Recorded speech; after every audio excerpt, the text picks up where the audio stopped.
जय बाबा माँ की। मैं गुरु जी को दिल में प्रणाम करती हूँ। मैं गुरु माता जी को दिल में प्रणाम करती हूँ। तो आज का जैसा कि आप मेरा टाइटल देखकर ही समझ गए होंगे, और जब जिसने आपने मेरा थंबनेल और टाइटल देखा होगा तो लोगों के अंदर ईर्ष्या सी आई होगी और मन ही मन बहुत कुछ सोचा भी होगा। तो जी हाँ, मैं बात करने वाली हूँ कि करौली धाम सरकार फेक, जो लोग सोचते हैं कि ये फेक है, तो हाँ बिल्कुल मन में तो शुरू में ऐसा ही आता है। और देखो, जो एक्चुअली जो सही धाम होते हैं ना, हम उस पर भरोसा नहीं कर पाते, क्योंकि कहीं ना कहीं हमें इतनी ठोकरें लगी होती हैं कि जहाँ पर गलत चीज़ें हो रही होती हैं, गलत एनर्जी होती है, हम वहाँ पे हाल ही बहुत फटाफट भरोसा कर लेते हैं। जो नहीं भी बोलते हैं वीडियो के थ्रू जो आते हैं, हाँ उस पर जल्दी भरोसा करते, जो कि गुरु जी की भी वीडियोज़ आती हैं उसमें जल्दी भी लोग भरोसा नहीं करते हैं। उससे भरोसा करते समय 10 लोगों से पहले पूछते हैं, फिर लगता हाँ ना हाँ ना हाँ ना हाँ ना करते हैं। फिर उनके घर के कोई आत्मा, जब दिल में आत्मा, उनके घर के परमात्मा जो स्ट्रांग होते हैं वही वहाँ तक खींच कर लाते हैं।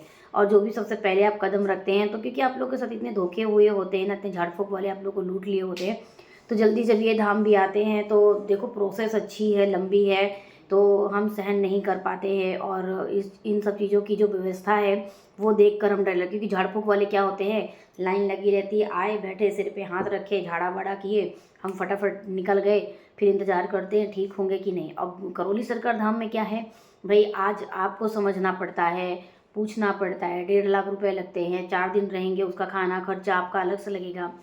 तो 5 दिन की प्रोसेस होती है वो हवन की, क्योंकि वो देखो पितृ मुक्ति की है, ठीक है। और सब जगह पितृ मुक्ति ये सब नहीं बताते हैं, सिर्फ जाते हैं झाड़ फूक करते हैं, जो आपका जो रोग धोग है भगवान की पूजा पाठ करने को बोलते हैं, क्योंकि आप तो ठीक हो है ही नहीं आत्मा से, मन से, तो आप क्या पूजा पाठ ही करेंगे।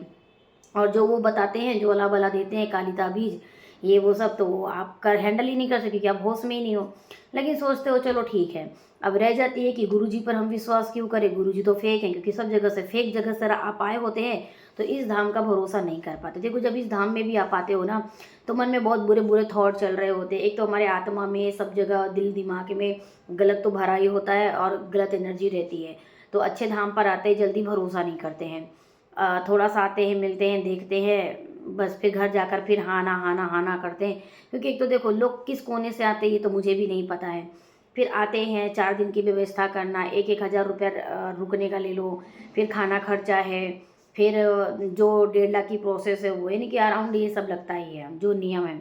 और अगर ये सब नहीं भी करते हैं, किसी झाड़ा फूकी के पास जाते हैं, तो थोड़ा थोड़ा थोड़ा थोड़ा करके जब आप उसे हिसाब लिखो तो वो सब उतना ही पड़ता है, लेकिन यहाँ पे एक बार में लगता है। तो यहाँ पे झाड़ फूक नहीं होता, इसलिए कोई बिलीव नहीं करता है। अगर कोई लोग आपका हाथ पकड़ के झाड़ फूक करते फू ये वो ऐसा, तो आपको समझ में आता ये बहुत अच्छा है। तो यही सारी चीज़ें हैं। अब गुरुजी अब टीवी के बहुत दूर बैठे होते हैं, आप उन्हें स्क्रीन में ही देख रहे होते हैं, माइक से बात होती, तो आपको लगता है कि जब अभी हमें टच नहीं कर सकते तो कैसे ठीक करेंगे ना। तो वो एक वैदिक प्रक्रिया होती है, वहाँ पे आप खुद से ठीक होते हैं, हवन करते हैं, पितृ की विदाई करते हैं, क्योंकि आपके पितृ ही तो नड़ते हैं ना, आपके पितृ ही आपको परेशान करते हैं, पीढ़ी दर पीढ़ी आपको परेशान करते हैं। फिर आप जहाँ जहाँ झाड़ा फूकी करवाने जाते हो, वहाँ से भी सब अला बला आ जाती हैं, रास्ते भी रास्ते के सब आपको हावी हो जाते हैं। वो सब निकालने की प्रक्रिया, ये सब वैदिक प्रक्रिया से जाती है। जब आपके अंदर आत्मा में परमात्मा वास करते हैं, आप उस लायक होश में आते हो, तब आप भगवान का भजन करते हो, तब आप धीरे धीरे बहुत अच्छे स्मार्ट लुक हो जाते हो, होश में आते हो, तो दुनिया पहचानने में आती है। यही दुनिया का रहस्य है जीने का, ठीक है। तो जब भी आप पहली बार जब आप धाम पर जाते हो, तो आपको ये दरबार भी फेक लगता है, भरोसा करे कि ना करे, मन में बहुत सारे सवाल होते हैं, क्योंकि नियम भी ऐसे हैं कि शुरू में किसी को कुछ समझ में नहीं आता है, हमें कैसे भाई किसी से कुछ भी पूछते हो तो देखो, वो जो आया होता है वो शुरू से आ रहा है, वो साफ़ सुथरा हो जाता है। और जो नए तरीके से आते हैं, तो हमें भी बात करने में डर लगता है कि हम इसे समझाएं कि ना समझे, तो वैसे ही पागल जैसा आया है, हम इसे समझाते हैं तो वो हम पे हावी होते हैं, फिर क्या ना गलत एनर्जी हम पर आ जाती है। अब लेकिन ठीक है, हम हेल्प करते हैं। अब यहाँ पे मैंने पागल वो मत सोचिएगा, क्योंकि वो नहीं समझते। जब हम उन्हें ऐसे ऐसे नियम बताते हैं कि आप यहाँ से अर्जी बंधन ले लो, अर्जी ले लो, आप, क्योंकि एकदम बिल्कुल शुद्ध हिंदी का प्रयोग किया गया है। हम अर्जी समझते हैं, बंधन समझते हैं, संकल्प समझते हैं। जब भी आपके घर में कथा रामायण होती है, पंडित जी द्वारा संकल्प, लेकिन क्या बोला जाता है वो नहीं। वहाँ पे हर एक चीज़ का नियम बताया गया। उन नियमों का अगर हम पालन करते हैं ना, तो बहुत व्यवस्थित पूर्ण हम हो जाते हैं। हर एक चीज़ की वहाँ पे व्यवस्था की गई है कि ऐसे नियम होते हैं, मनुष्य का ये नियम होता है, भगवान के पास पूजा पाठ ऐसे करना चाहिए, इतना करना चाहिए, इतनी व्यवस्था तो इतना करना चाहिए। वो सारी वहाँ पे व्यवस्था बताई गई है। तो देखो, जुड़ने के बाद आपको संकल्प अर्जी लेना है, बाबा माँ के पास प्रार्थना करनी है, पैसे नहीं, आप प्रार्थना करो, हो जाता है, क्यों नहीं हो जाता है। और अगर आपके जीवन में संघर्ष, तो देखो सबके जीवन में संघर्ष है, दुख है तो सुख है, स्टेबिलिटी नहीं है। लेकिन आपके सामने जब ऐसे दुख चल रहे होते हैं ना, तो उसमें आपको बाबा माँ, जब आप एक पॉजिटिविटी हो जाते हो, पॉजिटिविटी मीन्स अच्छी एनर्जी आ जाती है, तो आपको इतनी हिम्मत मिलती है कि जैसे जैसे आप आगे जाओगे और पीछे मुड़कर देखोगे तो लगेगा मैंने इतनी मेहनत करके आप आगे गए। ये सब ताकत मिलती है भगवान के द्वारा। और रही बात परेशानियाँ, तो वो तो जीवन में आती रहती हैं, हर किसी के हैं। जितने जो बड़े लोग आज महान हस्ती हैं वो भी स्ट्रगल करते हैं, वो भी सोचते हैं कि मेरा आने वाला साल के लिए मैं कितने पैसे कमा के रखूँ, अपने बीवी बच्चों के लिए क्या करूँ क्या ना करूँ। देखो, जब तक इस धरती में हो, तो इस धरती में आए हो तो धन तो अर्जित करना पड़ेगा, और धन अर्जित करेंगे तभी आपकी खुशियाँ हैं। तो बस मुझे यही बताना था। जो लोग सोचते हैं कि फेक है, देखो फेक नहीं है, मैं भी यही सोचती थी। हर कोई जो भी है माइक में आकर ही बोलता है, गुरुजी मैं पहले आया था, मुझे फेक लगता था दरबार, क्योंकि इसकी प्रोसेस है, धीरे धीरे लोगों को जल्दी मिठाई खानी है ना। तो मिठाई जल्दी खाएंगे, ज़्यादा खाएंगे तो आपके शरीर के लिए वो हानिकारक ही है। और कोई चीज़ धीरे धीरे आप उसको, अध्यात्म को ग्रहण करते हैं, देखो साल भर तो लग जाता है। आप बोलो कि मैं अभी हवन किया हूँ तो क्या ठीक हो जाओ, ऐसे जल्दी नहीं ठीक हो सकते ना। वो झाड़ फूक तो नहीं है कि आज आप ताबीज़ पहन लो तो कल आप सो, फिर इसके बाद क्या होता है, झाड़ फूक वालों के पास देन जाना पड़ता है। क्यों?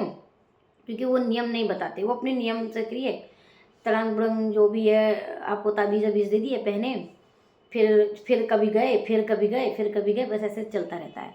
तो मुझे यही सब बताना। और वहाँ पर एक बार जाते हो, हवन करते हो, एक बार फिर पूर्णिमा करनी पड़ती है, अमावस्या करनी पड़ती है, सारे नियम आप जान लेते हो, वीडियो में देखते रहो, और भी लोगों की अच्छी अच्छी वीडियोस आती रहती है। अगर ये सब चीज़ें आप देख लेते हो ना, फिर आप खुद से ही ठीक हो जाते हो। आज मुझे देखो, सिर्फ मैंने एक लाल धागा ही पहना है गुरु जी का, बस, इसके अलावा मैंने कुछ नहीं पहना। हाथ में कभी काले धागे पहनी होती थी, मुझे भी डर लगती, मैंने भी एक दिन मन में सोचा भी था, यार ऐसे ही बीमार होती हूँ मैं, जिनके पास झाड़ फूक करवाने थे, कभी ये मर गए तो मेरा कौन करेगा। फिर किसी और के पास जाओ, भाई वो पैसे लेते हैं, कोई तो पैसे नहीं लेते हैं मुझसे, मैं तो पैसे इसलिए नहीं देती थी। लेकिन मुझे बिल्कुल एकदम कहते हैं ना कि निवारण चाहिए था, परमानेंट निवारण चाहिए था, और मैं भोलेनाथ को हमेशा प्रार्थना करती थी।